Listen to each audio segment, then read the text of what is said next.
Assalamualaikum warahmatullahi wabarakatuh.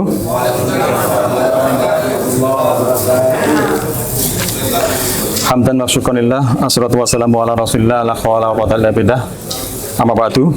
Yang kami hormati, kami muliakan Bapak Ketua Pengadilan Tinggi Agama Surabaya, Bapak Ibu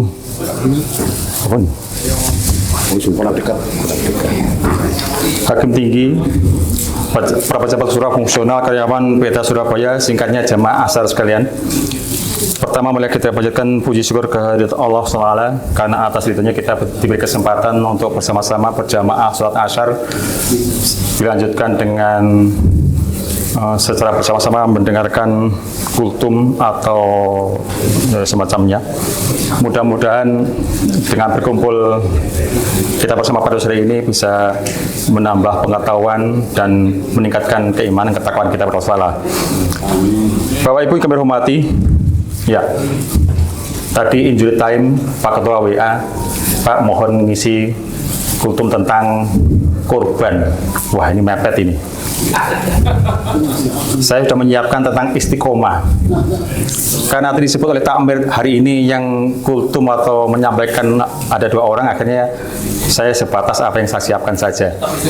Ya, tetap istiqomah untuk berkorban semuanya. Ya, intinya korban itu 1 menit. Sebagaimana saya pernah dengar Gus Baha, ada yang bertanya tentang itu korban sapi dinaiki 7 orang masuk surga. Kalau penumpangnya 7 orang itu 3 perempuan belum nikah, yang 4 orang sudah nikah, kan cemburu nantinya. Yang perlu digarisbawahi adalah keikhlasan kita untuk berkorban itu. Jangan melihat nanti siapa yang naik hewan korban ke masuk surga. Ya, kalau hisapnya nilainya sama, kalau beda harus nunggu setahun, masa nunggu lagi temannya gara-gara pengen naik sapi korban itu. Ini. Kemudian saya ingat juga ketika KDM, Gubernur Jawa Barat, mengumpulkan para pengusaha itu, enak ya pengusaha mengambil rezeki sumber di wilayah Jawa Barat, tapi bayar pajak di pusat. Kita diambil hasil buminya, begitu pula menerima limbahnya. Oleh karena itu, ini bagi kita semacam ya perenungan. Kita tidak boleh hanya sekedar istiqomah korban di daerah masing-masing. Kita juga bekerja di wilayah Surabaya. Oleh karenanya ya, ini mohon maaf kalau mendahului, menghimbau semuanya bagi yang kelebihan rezeki, mari kita sama-sama berkorban demi meningkatkan ibadah kita, dan berikut juga membantu sama kita. Bapak Ibu yang saya hormati, Tambihul Ghafilin itu disebutkan tentang istiqomah, al-mustaqimu lahu arba'u alamatin. Orang yang istiqomah itu mempunyai 4 tanda. Ahaduha idza ahsana ilaihi insanun la yahmiluhu ihsanhu ala ayusalli ilaihi bighairi haqqin. Jika seorang berbuat baik kepadanya, kebaikan itu tidak membuat condong kepadanya dengan cara yang tidak benar. Nah, ini mengajarkan kepada kita untuk tetap adil dan lurus meskipun diperlakukan baik. Ya. Kadang sebagai manusia terikat dengan balas budi, lalu membela seseorang walaupun salah. Nah, kesimpulannya adalah jadilah orang yang berprinsip, jangan sampai kebaikan orang lain membuat kita kehilangan kejujuran. Wasani idza tak kelihatan. Idza asa ilahi insanun la yahmilu dzalika ala ayyakula bighairi haqqin. Jika seseorang berbuat buruk kepadanya, hal itu tidak mendorongnya berkata tidak benar.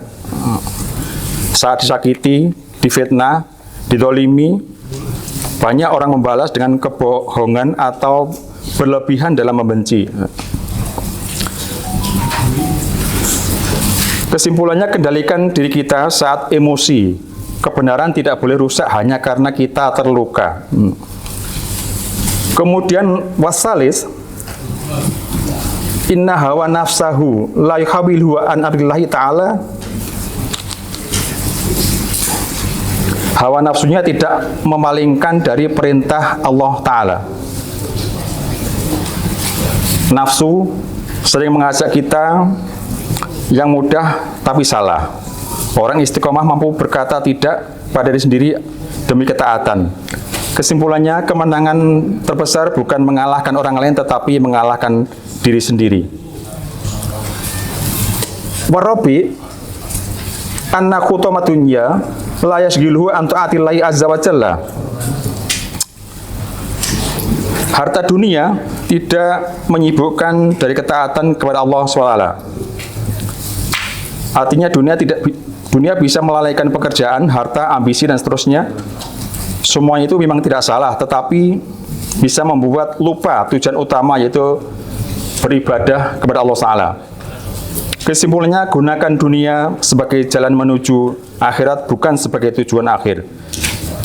Jemaah Allah, kemudian kalau kita ingin mendapat tanda istiqomah itu, bagaimana caranya? Pertama, kita harus memperbaiki niat kita. Innamal amalu biniyat wa innamal likulli imrin nawa. Ya, intinya kita memperbaiki niat kita untuk meningkatkan kualitas ibadah kita. Yang berikutnya adalah iltizam, berkomitmen dalam menjalankan syariat Allah dengan memulai dari hal yang kecil tetapi rutin. Ada sebuah sabda Rasul atau hadis, ahabul a'mali ilallahi ta'ala adwamuha wa in qalla. Amalan yang dicintai Allah adalah amalan yang kontinu walaupun itu sedikit. Kalau kita biasa baca Quran sehari 1 juz, jangan sampai hanya berlaku bulan Ramadan. Kalau biasa sehari 1 halaman, jangan sampai besok-besok tidak mengaji dan seterusnya. Begitu pula ketika biasa tahajudnya bulan Ramadan, di Ramadan sudah nggak tahajud lagi. Hal demikian adalah menurut Rasulullah SAW, sebagaimana sabdanya yang pernah menegur Abdullah, ya Abdullah, la takun misla fulanin karena yakumul laila fataraka qiyamal lail. Wahai Abdullah, janganlah engkau seperti si fulan. Dulu dia biasa mengerjakan surat malam, namun sekarang dia tidak mengerjakannya lagi. Nah ini, ya meskipun kadang sebagian kita ingin mengajak surat tahajud, WA, Assalamualaikum, ada yang jawab tidak. Ya kadang jam-jam membangunkan itu nggak mesti jam 12 malam, setengah 1 malam. Kalau seperti itu kadang sudah sulit untuk tidur lagi. Makanya himbauannya adalah sepertiga terakhir, sepertiga malam terakhir. Berikut adalah berkumpul dengan orang soleh. Kalau kita sudah biasa berkumpul dengan orang soleh, tentunya kita akan ketularan kesolehannya. Kita kumpul dengan penjual parfum, tentu kita ikut mendapatkan wanginya. Berkumpul dengan penjual sate, akan mendapat bau sate. Dapatnya ya mirip-mirip lah. Berikut kita perlu berdoa memohon keteguhan hati. Kita rutin membaca doa. Kalau yang membiasakan doa di sujud terakhir sholat, ada 3 doa. Minta husnul khotimah, minta taubat nasuha, minta ya muqallibal qulub, sabit qalbi ala dinika. Nah, seperti ini sebaiknya kita istiqomahkan untuk berpuasa seperti itu. Kemudian pelajari ilmu agama. Di dalam Al-Quran ya sudah sangat jelas, dengan memahami maknanya akan meningkat keyakinan dan semangat kita untuk beribadah. Kemudian kita perlu memperbaiki sholat wajib kita. Kalau kita sudah sering atau terbiasa atau sering sholat di luar waktu, misalnya duhur dikerjakan sholat asar, itu artinya di luar waktu. Ini kita perlu mengubah niatan kita untuk semakin meningkatkan ketakwaan, ya tentunya memenuhi perintah Allah Ta'ala. Begitu adzan, kita harus menghentikan kegiatan kita. Berikut, hindari maksiat. kita perlu menjaga diri dari perbuatan haram, membantu hati kita tetap tenang dan konsisten dalam ketaatan. Nah, kalau kita sudah biasa seperti itu, tentunya kita punya alarm ketika ada kemaksiatan, kita teringat, ya. Jangan sampai tergiur tentang itu. Kemudian kita perlu muhasabah, evaluasi diri, memeriksa niat kita dan kualitas ibadah kita secara berkala, atau kita monep diri kita sendiri, ya. Ya. Dengan demikian istiqomah bukan berarti maksum atau tidak pernah berbuat dosa. Orang istiqomah adalah manusia yang bisa salah, namun ia tidak membiarkan dirinya berlarut dalam kemaksiatan. Oleh karena itu, apabila kita bisa menjalankan poin-poin seperti itu, insya Allah bisa meningkatkan ibadah kita dengan lebih baik, meningkatkan ketakwaan kita. Ya. Dengan begitu, ya mudah-mudahan kita sehat, diberi kesehatan, beri kesempatan, kemampuan untuk meningkatkan kualitas ibadah kita. Demikian, kurang lebih maaf. Wassalamualaikum warahmatullahi wabarakatuh.